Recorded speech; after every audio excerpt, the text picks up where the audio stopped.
We're talking about the expectation maximization algorithm, and we're trying to get a sort of an intuitive explanation for why the EM algorithm makes sense.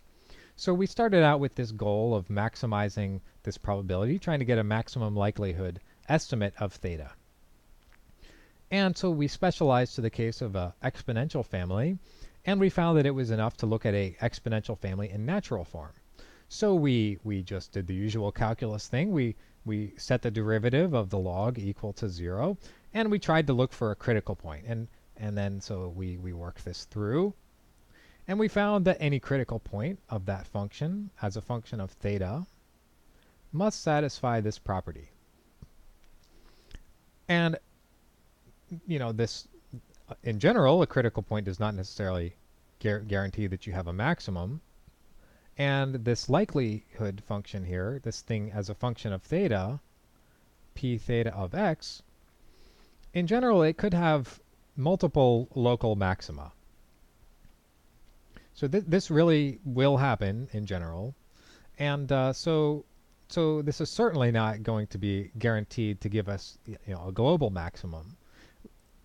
But maybe if we try to solve it, at least we'll get somewhere useful. So let's think about how we might solve this.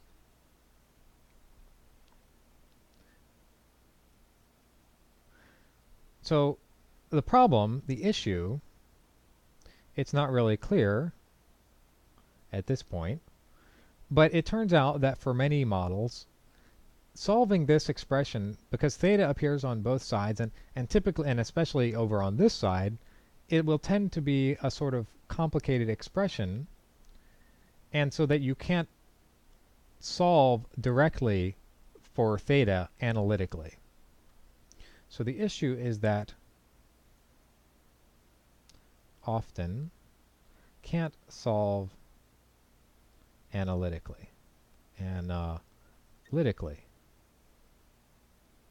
for theta.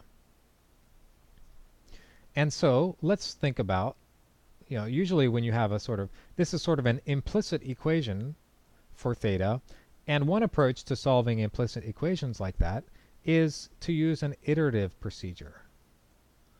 So let's think about an iterative procedure for this. And one iterative procedure we could use would be the following. We could set this side, we could break apart the thetas here. We could make this theta, we could call one of these, say, theta 0. Maybe we call this one theta 0, and we call this one theta 1, and then solve for theta 1 as a function of theta 0. And then we could set this side equal to theta 1, and then solve for theta 2 as a function of theta 1. So that would be an iterative procedure. So let me write down what that is. So here's an approach. So we could, this is an algorithm, start with some initial theta, theta 0, and then for t equals 1, 2, 3, and so on, we could solve this equation, and I'll write it. Actually, it's going to be a little bit different now, because we're going to have, so E, using the parameter theta t, I guess actually this should be t minus 1, since we're starting at t equals 1, of the ith sufficient statistic, so this is just the left-hand side of the formula, given x equals little x, equals expected value using theta t of the ith sufficient statistic.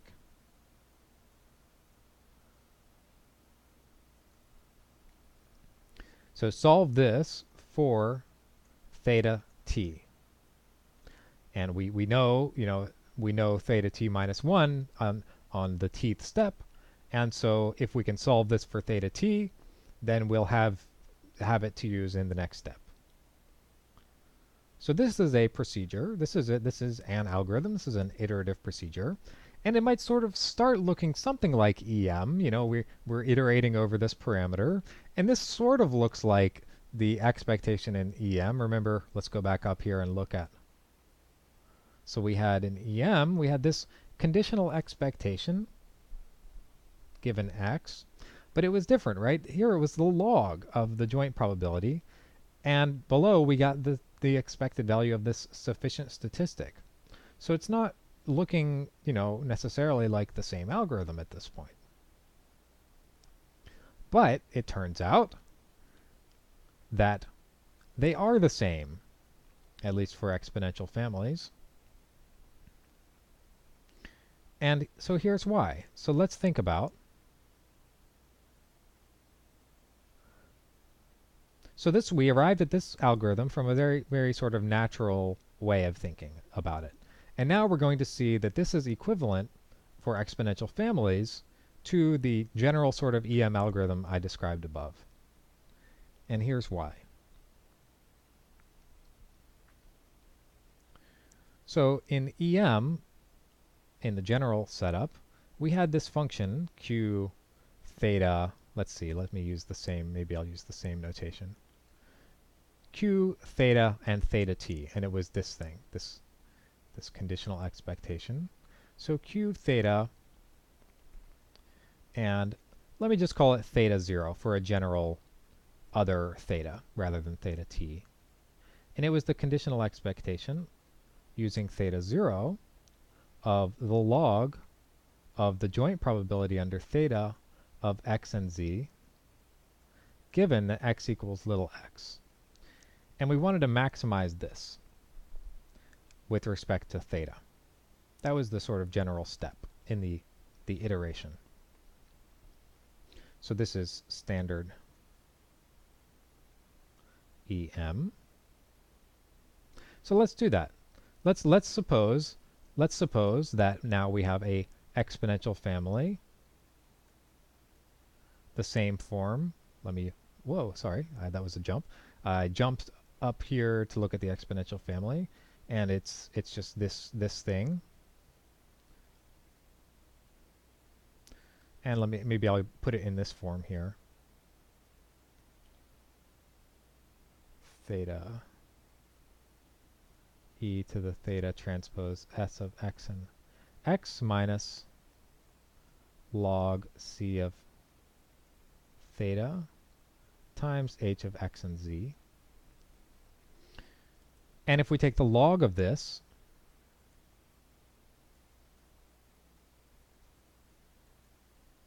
we get s of x, and so we get theta transpose s of x and z minus log c theta minus, or rather plus log h x and theta.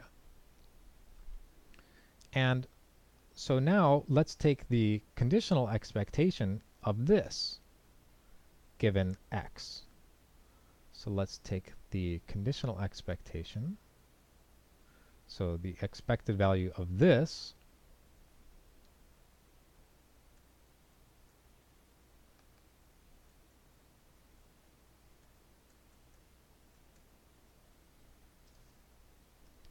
is, right, because that's q theta 0. That's the thing we're going to try to maximize. So the expectation is linear, so this becomes the expected value theta, the inner product of theta with the conditional expectation here. And then we have, this is a constant, log c theta. And this is a constant as a function of theta, and theta is what we're going to try to maximize, so let's just put const here for this. It's right, yeah, it's a constant with respect to, because this is, I should have put theta 0. So the expected value using theta 0 of this doesn't depend on theta. Okay, and now we want to differentiate this thing. We want to, to try to maximize it, that we do the usual thing. So if we differentiate this with respect to theta I, q, what do we get? Well, here we have theta, and this was also theta 0 here. This doesn't depend on theta, so we just get the ith coordinate of this, which is SI, the ith sufficient statistic, the conditional expectation of the ith sufficient statistic given x. And what do we get here? We get minus, remember, the partial derivative with respect to theta I of log of the partition function is just the expected value of, under theta, of the ith sufficient statistic. And so, when we set these equal, right, move this over, and you get exactly the same condition as before. The conditional expectation of the ith sufficient statistic given x equals the expectation of the ith sufficient statistic. But it's a little bit different, right, because this was, sorry, theta 0. Got to keep those straight. It was a little bit different from this, but what I should have pointed to is this one here. This is the iteration. And here we have, so the conditional expectation is with theta t minus 1. And down here, so let's write it. Theta 0, SI, X and Z.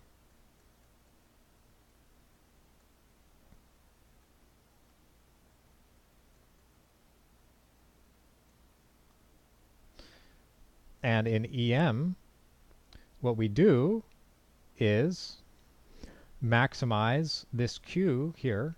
We maximize this as a function of theta and make that our next theta. We make that, like if this was actually theta 0, then that would be theta 1. And if this was theta t in general, that would be theta t plus 1. That's the general step in EM. And that's exactly the same as this.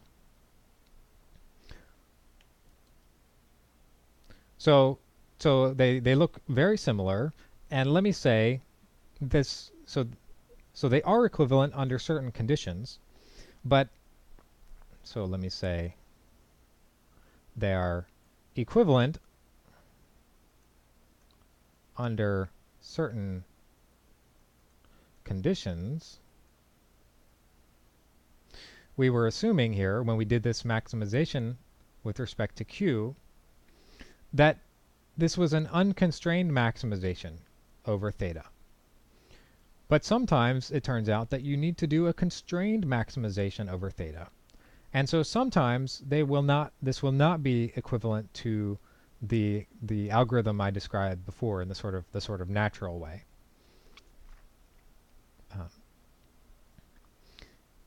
So you have to be a little bit careful. This is mainly the reason why I did this, is to give you a motivation for why you might, why the EM algorithm sort of makes sense. And if you want to use this alternative procedure here, if you want to use this, you need to make sure that whatever thetas you get satisfy the constraints that your problem requires. If the thetas for your exponential family have certain constraints, then you need to make sure that these thetas that you get by solving this equation satisfy the constraints. So sometimes those constraints, if there are constraints, they can be satisfied automatically by this normalizing constant, and we'll see an example of that with the Gaussian mixture model. But sometimes they may not be. They might not be in general. So that's just a word of caution that you always need to make sure that whatever thetas you get satisfy the constraints. Okay, so I hope this was I think this was a really neat sort of way to understand the EM algorithm. Just this very, very supernatural way of, just starting from the idea of trying to maximize this probability, and you arrive at the same thing, at least for exponential families. You arrive at the same thing as the EM algorithm, at least under certain conditions. So I've inserted enough caveats in there. But I think this is a really cool way to understand EM, and I hope it's helpful to you too.